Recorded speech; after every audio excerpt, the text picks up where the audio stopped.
वो सीक्रेट मुलाकात राष्ट्रवादी काँग्रेस पक्ष भाजप पक्षावर जाणार नाही। अब बढ़ गई बात। जिस तरह से पुणे में एक उद्योगपति के घर में जो मीटिंग हुई, इससे जनता में एक संभ्रम हुआ। सियासी जाल में किसकी मांग? अजित पवार इतने बड़े नेता नहीं है कि शरद पवार सबको ऑफर दे सकते।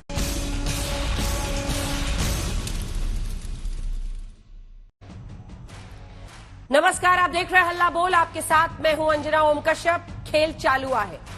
आज हम इसी पर हल्ला बोल करेंगे। हम महाराष्ट्र के सियासी खेल की चर्चा करेंगे। हम चाचा भतीजे की सियासी बिसात की चर्चा करेंगे। हम शरद पवार के सियासी दाव पेच की चर्चा करेंगे। 4 दिनों पहले यानी 12 अगस्त को शरद पवार और उनके भतीजे अजित पवार के बीच पुणे में सीक्रेट मीटिंग हुई। उस मुलाकात की खबरें सामने आई तो एमवीए यानी महाविकास अघाड़ी गठबंधन में हड़कंप मचा। कांग्रेस और उद्धव गुट की शिवसेना बेचैन हो गई। दोनों पार्टियों की बेचैनी तब और बढ़ गई जब इस बात का दावा किया जाने लगा कि अजित पवार के माध्यम से बीजेपी ने शरद पवार को मंत्री पद का ऑफर दिया है। हम आपको दिखा रहे हैं कि अखबार ने शरद पवार को किन ऑफर्स के दावे किए हैं। दावा किया गया है कि सीक्रेट मीटिंग में शरद पवार को केंद्र में कृषि मंत्री बनाए जाने का ऑफर दिया गया। साथ ही उन्हें नीति आयोग के अध्यक्ष पद का ऑफर मिला। शरद पवार के साथ सुप्रिया सुले और विधायक जयंत पाटिल को मंत्री पद का भी ऑफर दिया गया। ये दावा पूर्व मुख्यमंत्री पृथ्वीराज चौहान के हवाले से एक अखबार ने महाराष्ट्र में छापा और इसके बाद से बाढ़ आ गई वहां पर आरोपों की और हमलावर हो गई कांग्रेस पार्टी यानी महाविकास अघाड़ी के साथी। हम आपको ये भी बता रहे हैं कि ऑफर वाले आरोपों पर शरद पवार ने क्या सफाई दी। शरद पवार ने प्रेस कॉन्फ्रेंस करके ऑफर के दावों को खारिज किया। कहा पेशकश की बातों में कोई सच्चाई नहीं। उन्होंने ये भी कहा कि बैठक में कोई राजनीतिक चर्चा तो हुई ही नहीं। वो इंडिया गठबंधन की बैठक में बीजेपी से लड़ने की रणनीति को बनाएंगे। हम आपको अब ये भी दिखा रहे हैं कि महाराष्ट्र में चाचा और भतीजा की जो ताकत है वो आखिर क्या है। अजित पवार गुट में 40 विधायक है, वहीं शरद पवार गुट में अब बचे हैं सिर्फ 13 विधायक। हम आपको महाराष्ट्र में इंडिया और एनडीए की ताकत दिखा रहे हैं। उद्धव गुट वाली शिवसेना के पास 15 विधायक है तो कांग्रेस के पास 44 और शरद पवार के पास 13। वहीं शिंदे गुट के पास 40 विधायक है तो बीजेपी के पास 106 और अजित पवार गुट के पास 40 विधायक। हम महाराष्ट्र की सियासत से जुड़े तमाम सवालों पर चर्चा करेंगे। ये भी जानने की कोशिश करेंगे कि आखिर क्या है शरद पवार का गेम प्लान। लेकिन हम आपको दिखा रहे हैं कि खेल किस तरह से चालू है। गौरव भाटिया राष्ट्रीय प्रवक्ता बीजेपी के हमारे साथ जुड़ गए हैं। बृजमोहन श्रीवास्तव जी प्रवक्ता हमारे साथ अजित पवार गुट के जुड़ गए हैं। कृष्णा हेगड़े प्रवक्ता शिवसेना के हमारे साथ जुड़ गए हैं। चरण सिंह सापरा साहब, देखिए वो एनडीए का पक्ष था और इसीलिए इस बार हमने खास इंतजाम किया है क्योंकि हमारे दर्शक भी आजकल कंफ्यूज हो जाते हैं। बृजमोहन जी, आप जिस जल्दी से इधर से उधर गए उसके बाद से हम लोगों ने यह तय किया कि एनडीए को और इंडिया को अलग अलग दिखाएं ताकि हमारे दर्शक कंफ्यूज ना हो। तो चरण सिंह सापरा अब इंडिया गठबंधन की तरफ से रहेंगे। महेश चव्हाण प्रवक्ता शरद पवार गुट के रहेंगे। ये देखिए, पता नहीं आप लोगों के सामने टीवी है कि नहीं है। दुबे जी, आपको बड़ा अच्छा लगेगा, हमने अलग कर दिया है ताकि कंफ्यूजन ही खत्म हो जाए। आनंद दुबे जी शिवसेना यूबीटी गुट के हमारे साथ है। तो इंडिया एक तरफ, एनडीए एक तरफ, ताकि दर्शक भी समझ जाए कि अगर यहां बृजमोहन जी दिख रहे हैं तो वो अजित पवार के साथ वाले हैं। कृष्णा हेगड़े दिख रहे हैं तो वो एकनाथ शिंदे वाले शिवसेना के हैं और दूसरी तरफ आपने देख ही लिया। इससे पहले कि हम चर्चा की शुरुआत करें, जल्दी से आपको अपनी ये रिपोर्ट दिखा देते हैं।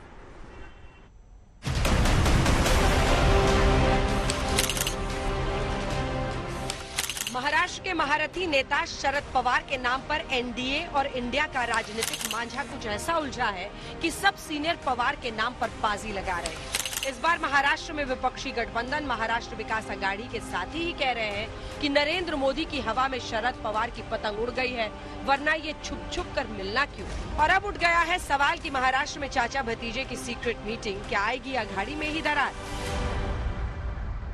जिस तरह से पुणे में एक उद्योगपति के घर में जो मीटिंग हुई, जिस तरह से अजित पवार पूरे उसका जो प्रोटेक्शन है वो छोड़कर उद्योगपति के घर में पहुंचे, गाड़ी को उनके गेट पे ठोकर लगाई, वो खुद छुप गए, तो इससे जनता में एक संभ्रम हुआ। नरेंद्र मोदीजींनी अट घातली या देशाच्या पंतप्रधानांनी, शरद पवार साहेब आले तरच तुम्हाला मुख्यमंत्री होता येईल, अन्यथा तुम्हाला मुख्यमंत्रीचे काही तुम्ही स्वप्न बाळगून आहे ते काही पूर्ण होणार नाही। अशीही माहिती समोर येते आहे. तो सीनियर पवार की नीयत पर भ्रम पैदा हो गया है कांग्रेस नेताओं के मन में और महाराष्ट्र सदन में नेता विपक्ष सीधा आरोप लगा रहे हैं कि सीएम बनने के लिए अजित पवार को हर हाल में शरद पवार को अपनी तरफ करना है, यही बीजेपी की शर्त थी. दरअसल इस घमासान की पटकथा एक मुलाकात से शुरू. शरद पवार और उनके भतीजे और महाराष्ट्र के उप मुख्यमंत्री अजित पवार की पुणे में एक उद्योगपति के घर पर सीक्रेट मीटिंग हुई. दावा है कि बैठक में शरद पवार को मनाने के लिए बीजेपी ने अजित पवार के जरिए एक बड़े ऑफर की पेशकश की. एक अखबार ने महाराष्ट्र के पूर्व मुख्यमंत्री पृथ्वीराज चव्हाण के हवाले से अपनी रिपोर्ट में दावा किया था कि बीजेपी ने शरद पवार को केंद्र में कृषि मंत्री बनाने और नीति आयोग के अध्यक्ष पद का ऑफर दिया है.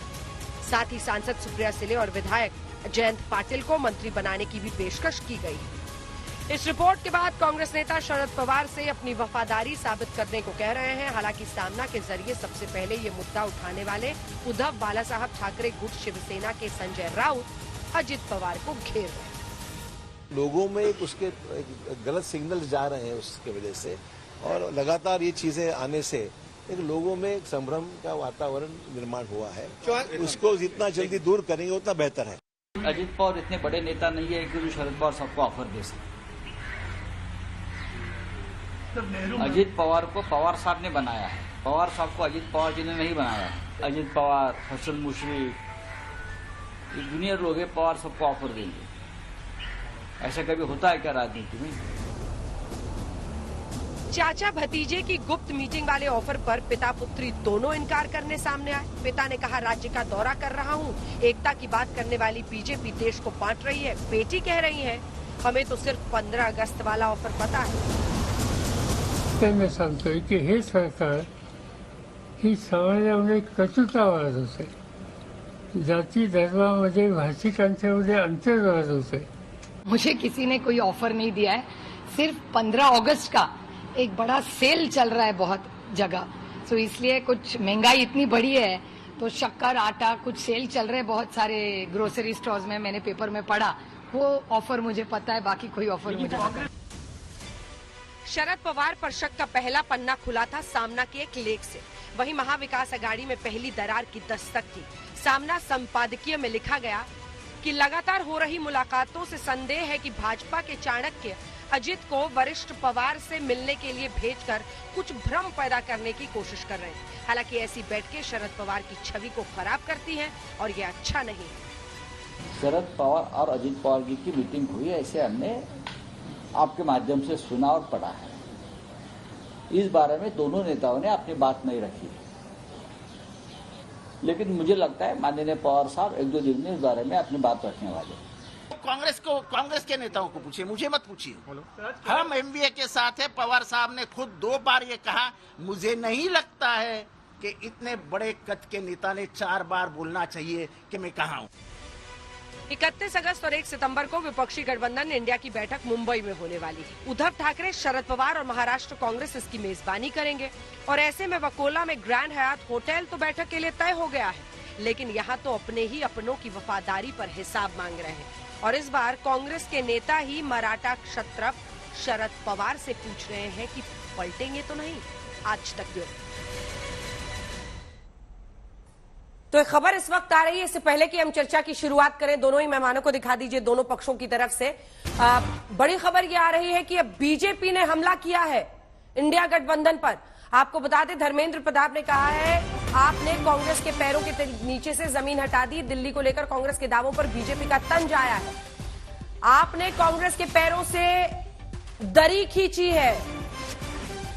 अलका लांबा ने चुनाव लड़ने पर बयान दिया था कि हम सभी सीटों पर दिल्ली में लड़ेंगे, दिल्ली की 7 सीटों पर हम लड़ेंगे. जिसके बाद ये बवाल शुरू हुआ और बड़ी खबर इस वक्त की यही है, अगर आपको याद हो तो देश के गृह मंत्री अमित शाह ने भी देश की संसद में ये कहा था कि एक बार ये जो दिल्ली वाला दिल्ली सर्विसेज बिल है ये पास हो जाए, उसके बाद से आम आदमी पार्टी इंडिया को छोड़ देगी. बवाल शुरू हो चुका है, उस पर भी आएंगे. लेकिन शुरुआत इस बात से करते हैं, हमारे साथ शरद गुट के प्रवक्ता जो है महेश चव्हाण जी, आज पहला मौका आप ही को मिलना चाहिए क्योंकि आप ही तस्वीर साफ करेंगे. सुप्रिया जी भी इनकार कर रही हैं, शरद जी भी इनकार कर रहे हैं. लेकिन फिर आप ही के साथ ही आखिर क्यों पूछ रहे हैं आपसे? सापरा साहब की पार्टी के तमाम दिग्गज सामने आ रहे हैं पहली बार और खुलकर कह रहे हैं, वो भी ऐसे वैसे किसी नेता के लिए नहीं, शरद पवार के लिए, कि ऑफर आया है नहीं आया है भ्रम दूर कीजिए, वफादारी पूछी जा रही है। महेश जी,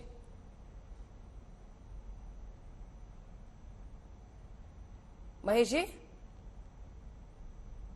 और ये देखिए एन मौके पर महेश जी का लिंक ही टूट गया, फ्रीज कर गए, एन मौके पर हो गया। ब्रिजमोहन जी, आप ही कुछ बता दीजिए, अजित पवार क्या क्या ऑफर लेके गए थे, सच सच बताइएगा। अंजना जी, हाँ, मैं सोचता हूँ कि आदरणीय शरद पवार जी के लिए किसी प्रकार का कोई ऑफर ले जाने की कोई बात ही नहीं हो सकती। आदरणीय शरद पवार जी से सीधा तो पृथ्वीराज चौहान जी क्यों कह रहे हैं? ब्रिजमोहन जी, फिर पृथ्वीराज चौहान जी क्यों कह रहे हैं? देखिए कि उनके सूत्र क्या है और उनको जानकारी कहाँ से मिली, इस मामले में भाई सापरा जी बेहतर तरीके से बता सकेंगे। मैं सोचता हूँ उस पर मेरा कुछ कहना शायद ठीक नहीं होगा, लेकिन मैं एक बात जरूर कहना चाहता हूँ कि हम लोग एनडीए के एक घटक दल हैं और हम सब लोगों ने आदरणीय अजित दादा पवार और आदरणीय प्रफुल्ल पटेल साहब के नेतृत्व में ये फैसला लिया है कि राष्ट्रवादी कांग्रेस पार्टी पूरी शक्ति के साथ एनडीए में सक्रियता से काम करेगी और हम लोगों की पूरी कोशिश होगी कि आने वाले दिनों में जो 2024 का लोकसभा का इलेक्शन होना है, सुनाई नहीं देता क्या? एक सेकंड ब्रिजमोहन जी, आप लोग को सुनाई नहीं देता क्या जो सुप्रिया सुले और शरद पवार कहते हैं, या उनकी प्रेस कॉन्फ्रेंस सुन के आप लोग अनसुनी कर देते हैं? अरे सुबह शाम दोनों बताते रहते हैं, बार बार आके क्लैरिफिकेशन देना पड़ता है। एक बार गौरव जी, इसके बाद आप बोलिएगा। चरण सिंह सापरा साहब, पृथ्वीराज चौहान जी को कैसे पता चल गया कि क्या क्या ऑफर दिया गया है? कौन बैठा था उनके उस उद्योगपति, पुणे के उस उद्योगपति के घर में, जिसने ये जानकारी दे दी चौहान जी को, पृथ्वीराज चौहान जी को? अशोक चौहान जी भी उसके बाद सवाल पूछ रहे हैं कि शरद पवार क्लियर करें, किसने बता दिया कि कृषि मंत्री का ऑफर मिला है, नीति आयोग के अध्यक्ष का मौका मिला है? अंजना जी, मैं छोटी सी बात और कहना चाह रहा था। थोड़ा सा रुक जाइए ब्रिजमोहन जी, बारी बारी से। देखिए जी सापरा, पृथ्वीराज चौहान जी को किसने ये सारी बातें बताई, ये तो पृथ्वीराज चौहान साहब खुद ही खुलासा कर सकते हैं। लेकिन जिस तरह से पिछले 3-4 दिनों से मीडिया के अंदर लगातार आ रहा है, निश्चित रूप से अगर कोई भ्रम फैलाया जा रहा है तो उसमें राष्ट्रवादी के नेतृत्व को उसकी क्लैरिफिकेशन देनी चाहिए। मेरे ख्याल से एक प्रयास तो आदरणीय शरद पवार साहब ने किया ही है और सुप्रिया सुले जी ने भी किया है, उन्होंने वो सारी क्लैरिफिकेशन दी है। दरअसल ये भारतीय जनता पार्टी जो है, ये महाराष्ट्र के अंदर अभी भी कंफ्यूज है। एनसीपी को और शिवसेना को तोड़ने के बाद भी, उनके 2 टुकड़े करने के बाद भी ये कंफ्यूज हैं, क्योंकि सारे सर्वे अभी भी बता रहे हैं कि उसका फायदा जो होगा चुनाव के अंदर, वो चाहे विधानसभा का चुनाव हो चाहे लोकसभा का चुनाव हो, वो फायदा महाविकास आघाड़ी को होगा। तो नरेंद्र मोदी और अमित शाह, इन्होंने जितनी सारी प्लानिंग करी थी खोखे सरकार बनाने की, करोड़ों रुपया इन्होंने खर्चा है। करोड़ों रुपया खर्चने के बाद भी अगर खोखे सरकार बनती है और उसके बाद भी सर्वे ये बताते हैं कि ज्यादा सीटें महाविकास आघाड़ी को मिलेंगी, यानी 30-32 सीटें अगर महाविकास आघाड़ी को मिलती हैं, तो भारतीय जनता पार्टी अभी भी डरी हुई है, कंफ्यूज है। सापरा साहब, आप मेरे सवाल का जवाब ही नहीं दे रहे। सापरा साहब, गौरव जी इसके बाद फौरन आ रही है। सापरा साहब, एक सेकंड। सापरा जी, वो भ्रम फैला रहे हैं और आप भ्रमित हो रहे हैं। मैं तो आपसे जो पूछ रही हूं उसके जवाब देने की कोशिश तो कीजिए। इस उम्र में शरद पवार को आप लोग मजबूर कर रहे हैं कि बार बार आकर वो अपनी वफादारी साबित करें, इसकी क्या वजह है? वजह क्या है इसकी? नहीं, मैं वजह से आगे निकल चुका हूं अंजना जी। मैंने कहा कि शरद पवार साहब ने खुद क्लैरिफाई कर दिया है, सुप्रिया सुले ने भी क्लैरिफाई कर दिया है।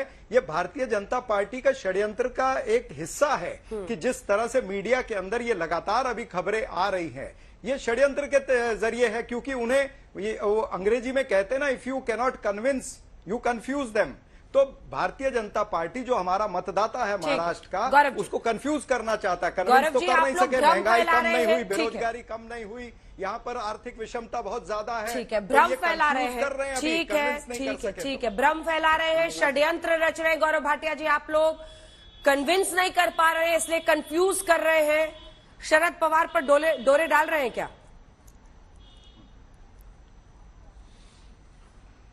अंजना जी, बड़े ध्यान से मैंने सुना, और कल जब देश के यशस्वी प्रधानमंत्री जी लाल किले की प्राचीर से बोल रहे थे तो कंफ्यूजन नहीं बल्कि क्लैरिटी दिखाई दी। उन्होंने कहा तीसरी बार भी आऊंगा, डंके की चोट पे कहा, और जनता की सेवा करूंगा।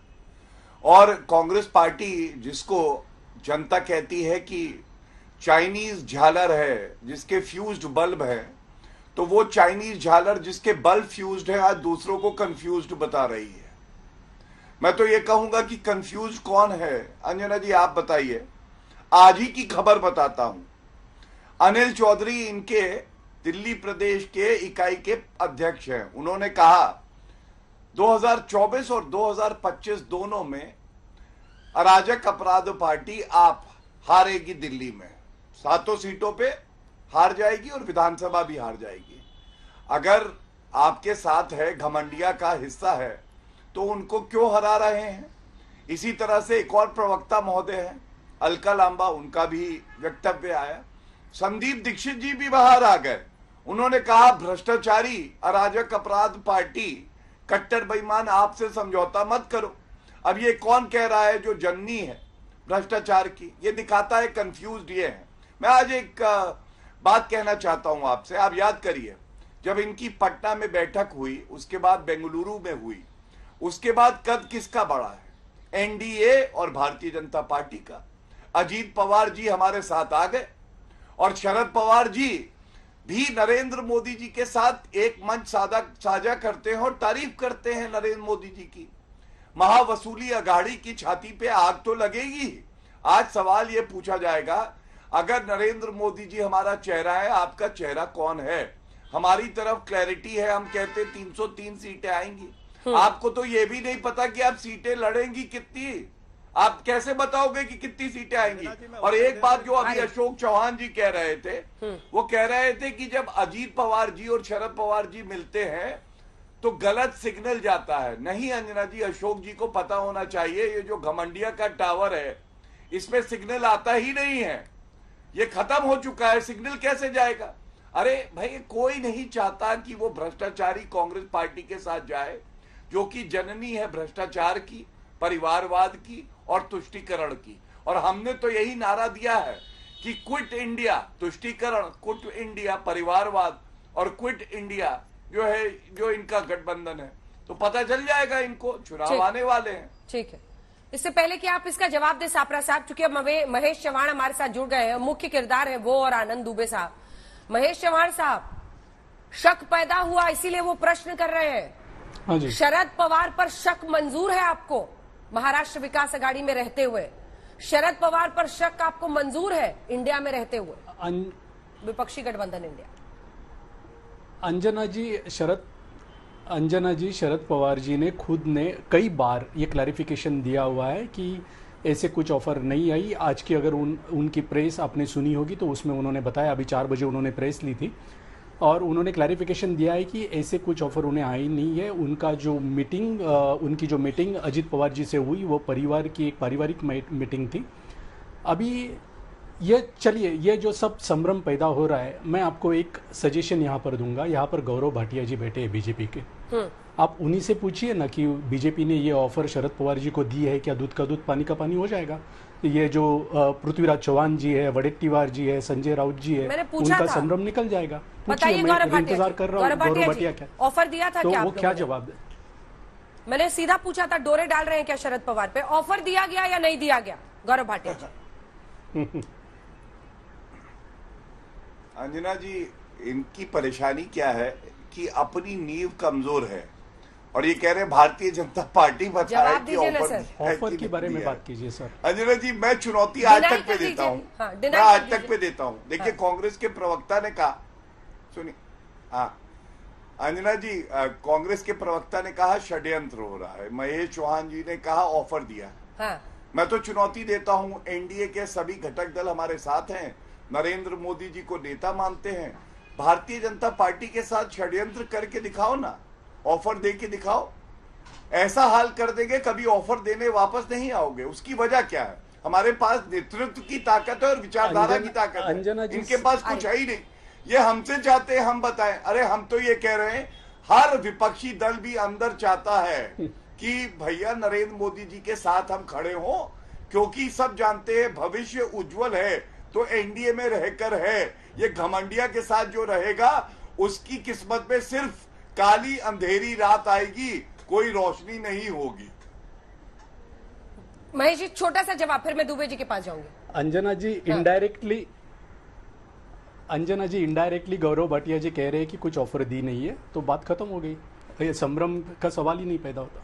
तो आप कांग्रेस ऐसे प्रश्न पूछ रही है, वो आपको परेशान नहीं हो रहा? आप शरद पवार जी पे शक क्यों कर रहे हैं? ये थोड़ी कर रहे हैं, करते रहे सापरा जी और दुबे जी की पार्टी। शरद पवार जी पे शक, दुबे जी बीजेपी के भ्रम में आकर आप लोग शरद पवार पर शक कर रहे हैं, ऐसा दिन आ गया है?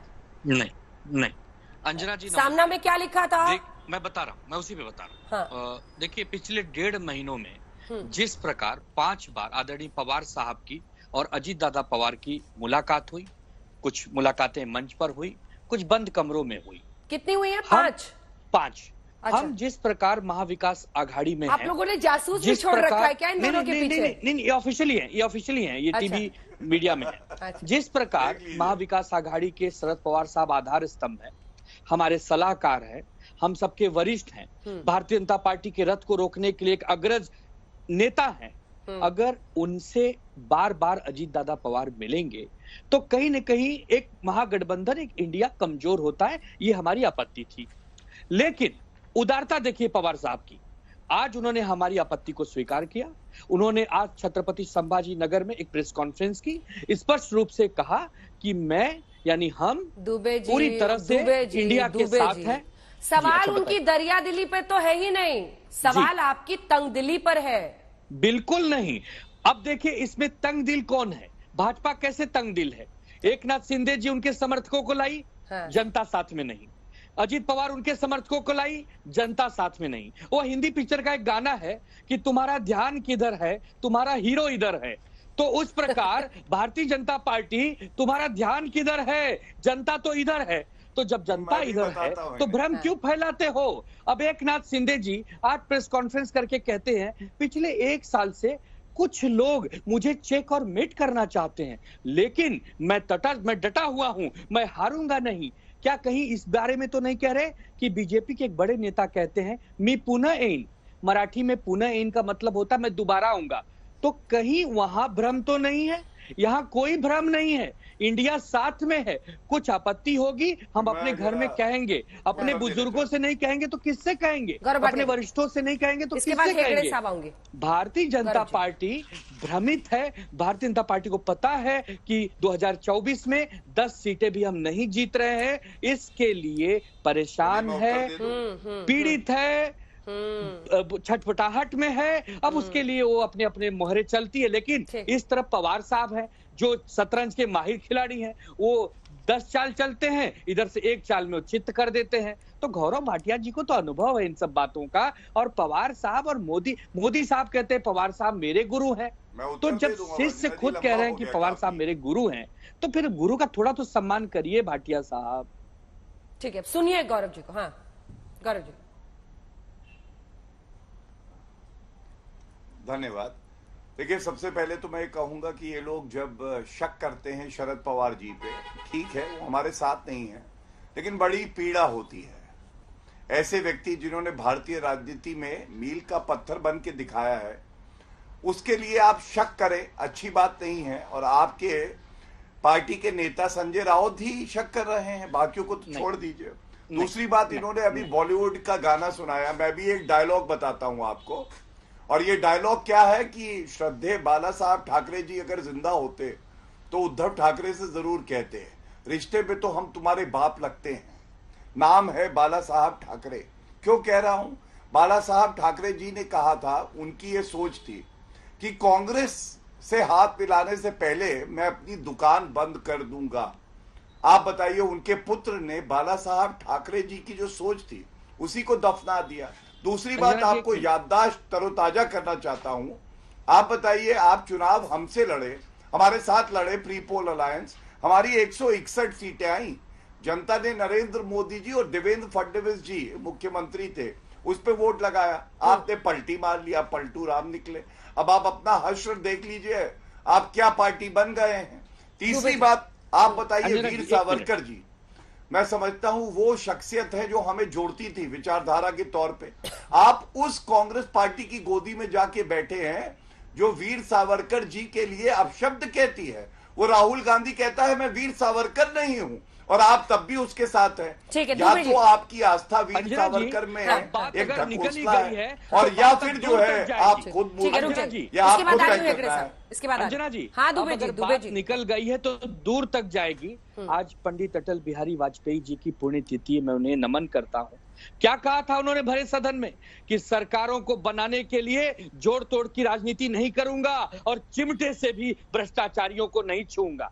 और आप भाटिया साहब, आपकी पूरी पार्टी ही जो 2014 में भ्रष्टाचार के मुद्दे को लेकर आई थी, वो भ्रष्टाचारियों के करीब बैठी हुई है। और आप नहीं आप कहते हो शरद पवार जी को भ्रष्टाचारी बता रहे हैं। आप जिनको भ्रष्टाचारी कहते हो उनको अगर अपने बगल में शरद पवार जी को भ्रष्टाचारी लगाते हो, गौरव जी उनको बोलने दीजिए, आरोप लगाते हो, अजीत दादा पवार पर आरोप लगाते हो, हेमंत शर्मा पर आरोप लगाते हो, आप आरोप लगाते हो। हम नहीं, हम तो उन्हें अपना मित्र कहते थे, लेकिन आप पहले उन पर आरोप लगाते हो, फिर जब वो आपके नजदीक आते हैं तो उनको गंगा जल की तरह निर्मल और पवित्र समझ लेते हो। ये क्यों करते हो? ये राजनीति से लोग तंग आ गए हैं। आपको विकास की बात करनी चाहिए थी, आपने नहीं किया। आपने परिवारवाद की बात की, आपने भ्रष्टाचार की बात की। आपको कहने का भी अधिकार नहीं है गौरव सर, आप एक वरिष्ठ प्रवक्ता हैं। आप बार बार ये कहेंगे तो देश की जनता गंभीरता से लेना बंद कर देगी। तो इस विषय पर अब लोगों का ध्यान मत भटकाइए। ठाकरे जी की जो मैंने बात बताई कि मैं अपनी दुकान बंद कर लूंगा लेकिन कांग्रेस के साथ समझौता नहीं करूंगा, उस पर क्या कहना है? नहीं, ये तो बताइए, बस एक ही प्रश्न है। बस ठीक है। मैं देखता हूँ आप कितने मजे प्रवक्ता हैं। बाला साहब ठाकरे जी और कांग्रेस का संबंध आपको शायद नहीं पता होगा, इसीलिए आप ऐसी बातें करते हैं। बाला साहब ठाकरे जी की मुझे मत बताइए, जो मैं बता रहा हूँ आपको वो आप बताइए, गलत है या सही है? बाला साहब ठाकरे जी ने कहा था और बाला साहब ठाकरे जी की नजदीकियां रहे राष्ट्रपति के चुनाव में, हमने साथ दिया। मुंबई महानगर पालिका के चुनाव में हमने कई बार साथ दिया। तो आप ऐसे मत उनका नाम लीजिए, उनका नाम लेने का अधिकार हो चुके हैं। जिनकी पार्टी को आपने तोड़ दिया, जिस पार्टी ने आपको पाला पोसा, जिस पार्टी ने आपको अपना बड़ा भाई कहा कि देश में यदि कोई बड़ा भाई है तो बीजेपी है, जिस प्रधानमंत्री जी को कृष्णा हेगड़े जी और वाजपेयी साहब नाराज थे। प्लीज शाउटिंग मैच मत कीजिए। हो गया कृष्णा हेगड़े जी, ये उनकी अपनी लड़ाई है और शरद पवार खुद जब सामने आकर वो आहत नहीं हो रहे। उन्हें पता है कि उनको मुकाबला करना है बीजेपी से, उनको मुकाबला करना है आप सब से जो कभी साथ थे अब निकल लिए हैं, सत्ता पक्ष की तरफ है। वो आए सामने, उन्होंने सफाई दी, उन्होंने कहा ऐसा नहीं है। सुप्रिया सुले सामने आई, उन्होंने कहा कोई ऐसा ऑफर नहीं है। फिर आप लोग इतने खुश क्यों हुए चले जा रहे हैं? नहीं, बिल्कुल कुछ नहीं। ये देखिए, ये राष्ट्रवादी कांग्रेस का अंतर्गत मामला है, परिवार का अंतर्गत मामला है, हम इसमें नहीं पढ़ना चाहते। लेकिन मेरे सम्मान्य महाविकास आघाड़ी के प्रवक्ता तीनों जो यहाँ बैठे हैं, उनको एक बताना चाहता हूँ कि 1 साल पहले तो आपकी सरकार थी, आपके पास तो लगभग 170 के ऊपर विधायक थे। आज तो आपके पास 60 विधायक है। 1 साल में लगभग 100 विधायक फ्लोर क्रॉस करके हमारे पास आ गए, और आप कह रहे हैं कि हम कंफ्यूज है। अभी आप सोच लीजिए कि कंफ्यूजन कहाँ पर है। दूसरी बात यह है कि सबसे पहला मिसअंडरस्टैंडिंग सामना क्रिएट करता है, इसकी जो नींव है वो संजय राउत जी ने छोड़ी। और संजय राउत जी तीनों जो ये पार्टी है महाविकास आघाड़ी के, उनका तीनों का प्रवक्ता संजय राउत जी बनते हैं। ये फिर अभी इन्होंने कुछ स्टेटमेंट मारा, ऐसा है कि बेगानी शादी में अब्दुल्ला दीवाना, उनको कोई पूछ नहीं रहा है, वो कुछ ना कुछ कंट्रोवर्शियल स्टेटमेंट मारते हैं और जो शरद पवार साहब है उनकी छवि खराब करते हैं। तो अजीत दादा पवार ने भी उनको पहले बोला था कि भाई हमारे पास सक्षम प्रवक्ता है, आप हमारे लिए मत बोलिए। अभी फिर से बोलने लगे, तो इसमें हमारी गलती नहीं है। जो भी है, जो एनसीपी का अंतर्गत मामला है वो हम लोग समझ लेंगे। सबसे पहला पन्ना इस विवाद का खुला जब सामना में आर्टिकल छपा, जो कि दुबे साहब हाथ भी उठा रहे हैं बोलने के लिए। छोटा कमेंट आपसे ले लूं फिर उनके पास जाऊंगी। आर्टिकल छापे आप लोग, शक पैदा करें शरद पवार पर आप लोग, सामने आकर आपके नेता मांगे कि भ्रम फैल गया है, ये मीटिंग हो गई, वो मीटिंग हो गई, और आप कह रहे हैं कि बीजेपी भ्रम फैला रही है।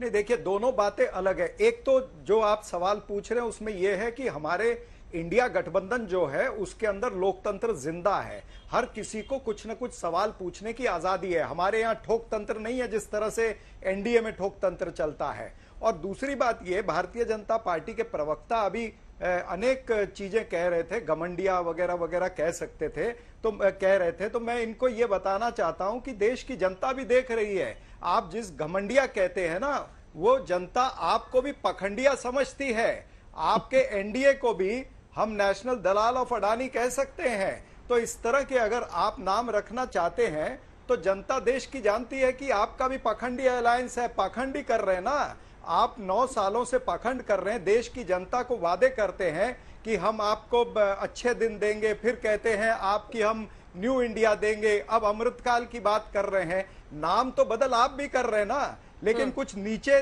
स्तर पर कुछ बदल हुआ है क्या?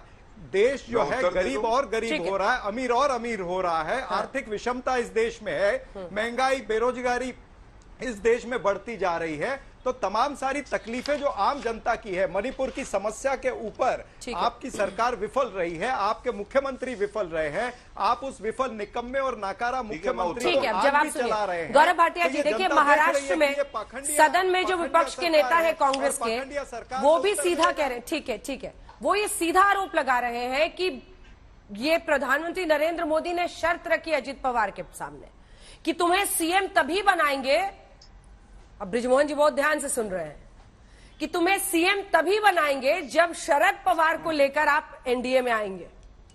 अब ये तो आप ही कह सकते हैं ना कि ये सच है या गलत है। गौरव जी, बड़ी स्पष्टता से मैं ये बता दूं, ये बिल्कुल सही बात है। आपका चैनल सबसे तेज है, आप बहुत ही प्रतिष्ठित पत्रकार हैं, लेकिन इस बार कुछ खोजी पत्रकारिता करने में लगता है भूल हो रही है। ये जो भी आपके सूत्र हैं, जो मैं जानना भी नहीं चाहता, ये सही सूचना आप तक पहुंचा नहीं रहे हैं। लेकिन अभी मैंने एक बात सुनी, जनता देख रही है, कांग्रेस के प्रवक्ता ने कहा था। बिल्कुल, मैं तो कहूंगा जनता देख रही है। जब रणदीप सुरजेवाला कहते हैं बीजेपी के वोटर्स और बीजेपी के समर्थक राक्षस हैं और मैं उनको श्राप देता हूं, तो जनता तो देख ही रही है।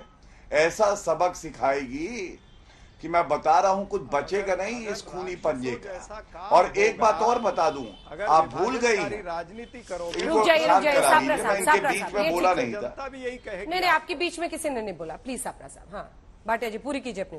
बोलिए। धन्यवाद। और मैं अंजना जी आपको और भी कुछ तथ्य याद दिला दूं। आप याद करिए, जब अजीत पवार जी हमारे साथ आए तो सबसे पहले कूद के लीडर ऑफ ऑपोजिशन का पद मांगने कौन गया था? कांग्रेस पार्टी गई थी। क्यों गई थी? क्योंकि इनका आपस में कोई समन्वय है नहीं। आपने सुना होगा, एक जगह है उत्तर प्रदेश में, ठग्गू के लड्डू मिलते हैं। तो ये ठग्गू मल पार्टी कौन है भारतीय राजनीति में आपको पता है? ये कांग्रेसी हैं। राजस्थान में बसपा के 6 विधायकों से समर्थन लिया और उनको ही मर्ज करा लिया अपने में। सबको तो ठगते हैं। महावसूली अघाड़ी में भी ये ठग्गू मल थे। और मैं एक बात और आपको बताऊं कि देखिए, इससे पहले भी पूर्व मुख्यमंत्री रहे हैं पृथ्वीराज चौहान जी, उन्होंने क्या कहा? उन्होंने शरद पवार जी की फिर से बेइज्जती करके कहा गलती सारी शरद पवार की है। तब भी उनको बेइज्जत किया। आज भी हमने देखा अशोक चौहान जी ने कहा ये दर्शाता है इनका समन्वय नहीं है। और जैसा अधीर रंजन चौधरी जी ने माना है कि भाई ये जो घमंडिया हमने बनाया है ये हमारी मजबूरी है, ये मजबूरी में घमंडिया बना है, ये देश को आगे बढ़ाने के लिए नहीं है। ये केवल मजबूरी ये है कि अकेले कांग्रेस पार्टी में दमखम नहीं है कि हमारे सामने टिक भी सके। दिल्ली में तो लड़ाई छिड़ गई है सापरा साहब, दिल्ली में तो लड़ाई छिड़ गई है।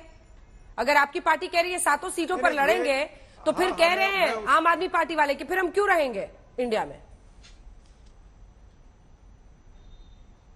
मैं पहले इनके ठगने का उत्तर दे दूं। ये तो लोकतंत्र में जो लोग जो विश्वास जताते हैं चुनाव के जरिए से, उसमें ये ठगने लगे हैं। कर्नाटका में इन्होंने क्या किया था? कर्नाटका में क्या इन्होंने ठगा नहीं जब कांग्रेस की सरकार को इन्होंने तोड़ा था और जनता ने इनको उत्तर दे दिया ना। अब किस तरह से खदेड़ा कर्नाटका से इनको, इसी तरह से पहले भी जो मध्य प्रदेश में हुआ था वो भी इन्होंने रुक जाइए गौरव जी, रुकिए गौरव जी बीच में जनता उसको बार बार, वो चाहे मध्य प्रदेश है, चाहे कर्नाटका है, चाहे पहले अरुणाचल था, चाहे गोवा था, अच्छा पूरा इन्होंने हमेशा जनता के वर्डिक्ट को ठगा है। इन्होंने सत्ता बल, धन बल और बाहुबल के जरिए से लोकतंत्र की हत्या की है। ये जनता देख रही है और ये पाखंडिया अलायंस है, ये जनता देख रही है और इसीलिए जनता इनके खिलाफ हो रही है। अब ये उसमें तिल मिला रहे हैं कि महाराष्ट्र जो दूसरा बड़ा राज्य है इस देश के अंदर, 48 सीटों पर हम किस तरह से काबिज हो जाएं। ये काबिज हो नहीं पा रहे हैं। इन्होंने अभी तक 25 महानगर पालिकाओं के चुनाव नहीं कराए 2 सालों से,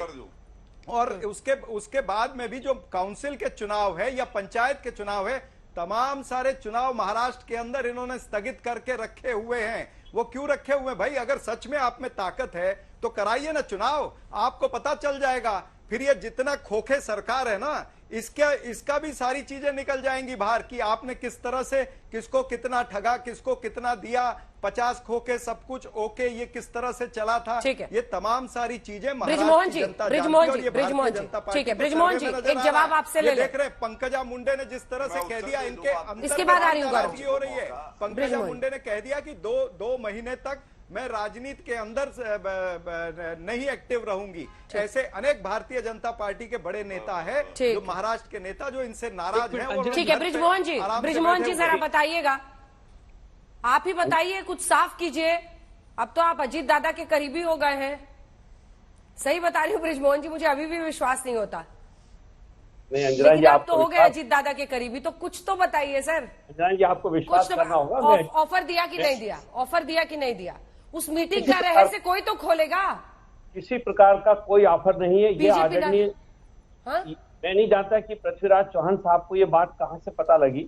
मैं आपको एक बात बहुत स्पष्ट कर दूं, आज मैं अपने आप को बहुत ही आहत महसूस कर रहा हूं जिस प्रकार से आदरणीय शरद पवार जी के व्यक्तित्व के और उनके चरित्र के ऊपर जिस ढंग से कांग्रेस ने उंगली उठाई है। मैं सोचता हूँ ये सबसे ज्यादा दुर्भाग्यपूर्ण स्थिति है। आदरणीय शरद पवार जी स्पष्ट रूप से पहले दिन से कह रहे हैं कि मैं अजीत दादा पवार के निर्णय से सहमत नहीं हूं, और हम लोग भी लगातार यही कोशिश कर रहे हैं कि किसी ढंग से हम उनको सहमति उनकी प्राप्त कर ले। लेकिन इसके बावजूद अगर कांग्रेस को लोग आरोप लगाते हैं तो बहुत ही दुर्भाग्यपूर्ण है। दूसरी बात मैं बहुत स्पष्ट कहना चाहता हूं कि आदरणीय अजीत दादा पवार और आदरणीय प्रफुल्ल पटेल साहब पूरी तौर से एनडीए के साथ है, और हम लोगों को आदरणीय नरेंद्र मोदी जी के नेतृत्व पे पूरी तौर से विश्वास है, और हम इस बात से सहमत हैं कि आने वाले दिनों में अगर देश को कोई सशक्त नेतृत्व दे सकता है तो वो सिर्फ और सिर्फ आदरणीय मोदी जी दे सकते हैं, और इसके लिए राष्ट्रवादी कांग्रेस पार्टी पूरी शक्ति से काम करेगी, ये मैं आश्वस्त करना चाहता हूँ। ठीक है अंजना जी, शरद पवार का अपमान नहीं सहेंगे ब्रिजमोहन श्रीवास्तव, जवाब दीजिए दुबे जी। अंजना जी, मैं नहीं समझ पा रहा, आदरणीय ब्रिजमोहन श्रीवास्तव जी हमारे बड़े भाई हैं, एक तरफ कह रहे हैं कि हमसे वो सहमत नहीं है, हम उन्हें मना रहे हैं। अरे तो भाई अपमान कौन कर रहा है? अपमान आप कर रहे हैं कि हम लोग कर रहे हैं? हम तो अपने परिवार के मुखिया को सलाह दे रहे हैं। सामना अखबार में यदि हमने ये कहा कि निवेदन किया नहीं, हमने निवेदन किया कि पवार साहब आप हमारे नेता हैं, आप हमारे आधार स्तंभ हैं, किसी ऐसे काम से जिससे हमारे गठबंधन को नुकसान हो आपको नहीं करना चाहिए। तो निवेदन घर में ही किया जाता है, बाहरियों से नहीं। और आपसे जब वो असहमत है तो आप उन्हें तकलीफ दे रहे हैं, पीड़ा दे रहे हैं। जब वो असहमत है तो चले जाइए ना उनके पास, आ जाइए ना इंडिया में यार, क्यों उन्हें परेशान कर रहे हैं आप तो उनके पुराने लोग हैं। तुरंत ये विषय समाप्त हो जाए, न किसी तर्क की आवश्यकता रह जाए और न किसी प्रलोभन की बात रह जाए, न कोई ऑफर की बात रह जाए, न कुछ रह जाए। तो आदरणीय ब्रिजमोहन श्रीवास्तव जी, आप उनके पास जाइए पूरी टीम के साथ और कहिए कि जब आप हमसे असहमत हैं तो हम लोग आपके सामने शीश झुकाते हैं और आपके साथ ही रहेंगे जिस बात से आप ऑन एयर ऑफर आ गया है ब्रिजमोहन जी, चाहते हैं। ठीक है, ऑन एयर ऑफर आया है ब्रिजमोहन जी। हम लोग पूरी तौर से फैसला ले चुके हैं, क्योंकि हमको लगता है कि यही फैसला देश हित में है, और कई बार राजनीति में देश हित के लिए भी फैसला लेना होते हैं, और हम लोगों का फैसला बहुत स्पष्ट है। हम लोग एनडीए के साथ हैं और आदरणीय नरेंद्र मोदी जी को फिर से प्रधानमंत्री बनाने के लिए पूरी शक्ति के साथ हम लोग काम करेंगे, ये हम लोगों ने निर्णय लिया है। तब आप पवार साहब से असहमत ही रहेंगे पूरी जिंदगी? पवार साहब का साथ नहीं देंगे, इतने वरिष्ठ व्यक्ति का जिन्होंने आप सबको नेता बनाया?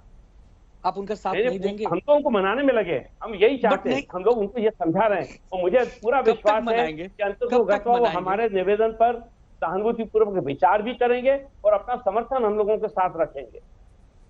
शरद पवार को मनाने में कामयाब हो जाएंगे क्या बृजमोहन जी, गौरव भाटिया जी? लोगों को ऐसा लगता है कि हम लोग सहमत हो जाएंगे, तैयार हो जाएंगे, गौरव जी तैयार कर लेंगे।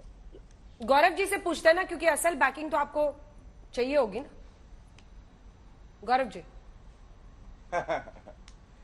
देखिए अंजना जी, मैं कोई भविष्यवाणी नहीं कर सकता हूं, लेकिन मैं एक बात जरूर जानता हूं, जो भी व्यक्ति राष्ट्र हित में कुछ सार्थक करना चाहता है, जिसको उसके कद के अनुसार इज्जत मिलनी है, वो एनडीए में श्री नरेंद्र मोदी जी के साथ रहने पर ही मिलेगी। और एक बात बिल्कुल स्पष्ट कर दूं, आप कल ही का देखिए, कांग्रेस पार्टी के खड़गे जी, राहुल गांधी, सोनिया गांधी, इन्होंने जो हमारी स्वतंत्रता दिवस का फंक्शन था उसको बॉयकॉट किया। नेताजी सुभाष चंद्र बोस जी की मूर्ति लग रही थी, बॉयकॉट किया। सरदार पटेल की मूर्ति बॉयकॉट किया, जीएसटी का बॉयकॉट किया, और इन्होंने नई संसद भवन की बिल्डिंग का भी जो इनॉग्रेशन था बॉयकॉट किया। अब आप मुझे बताइए, जनता क्या इनको बॉयकॉट नहीं करेगी? और मैं कहूंगा, आप कुछ भी कर लो, महावसूली अगाड़ी, घमंडिया, ठगबंधन, आएंगे तो मोदी जी ही, ये बात पक्की है। जो संसद के पटल पर हवाई चुंबन देता है और साथ में भारत माता की हत्या हुई है, ये कहता है, ऐसा नेता भारत को नहीं चाहिए। भारत उसे नकारता है।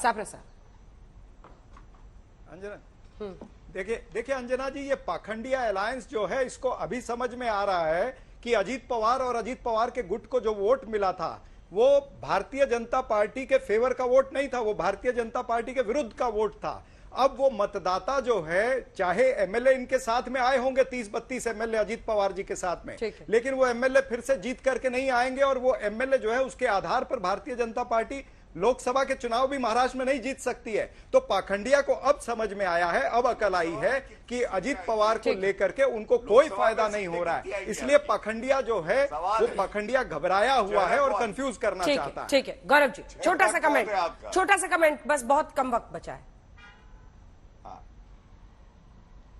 बिल्कुल अंजना जी, मैं आपको बताऊं, एक तरफ क्लैरिटी है, नरेंद्र मोदी जी का नेतृत्व है, 303 सीटें बीजेपी की आएंगी, 400 सीटें एनडीए की आएंगी। दूसरी तरफ इनसे पूछ लीजिए लीडर कौन, इधर उधर की बातें करेंगे। आप कहेंगे सीटें कितनी आएंगी, बता नहीं पाएंगे, भीख का कटोरा लेके जाएंगे, कहेंगे गठबंधन करो। उत्तर प्रदेश में इनकी हैसियत नहीं, पश्चिम बंगाल में हैसियत नहीं, बिहार में हैसियत नहीं, महाराष्ट्र में हैसियत नहीं। ये कैसे, ये बैसाखियों पे चलने वाले क्या दौड़ेंगे?